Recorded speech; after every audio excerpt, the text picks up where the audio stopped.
বন্ধুরা, এখানে find the missing number বলেছে। মিসিং নাম্বারটাকে খুঁজতে হবে। তো আমরা দেখব এই সংখ্যার সঙ্গে এই সংখ্যার কী সম্পর্ক, এই সংখ্যার সঙ্গে এখানে যাবে তার সম্পর্ক বের করব। তাহলে দেখব 3 স্কোয়ার করলে 3 3 9, তখন 5 স্কোয়ার যদি করি 5 5 25, যেটা অপশানে নাই। তাহলে এই পদ্ধতিটা ভুল, অন্য একটা পদ্ধতি দেখতে হবে। তাহলে 3 কিউব করলে 3 3 9 3 27, তারপরে 2 আর 7কে যোগ করলে হবে 9।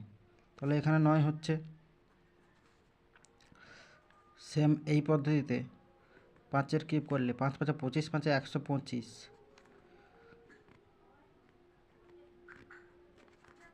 তাহলে 5 6 7 আর 8, যেটা এখানে অপশানে রয়েছে।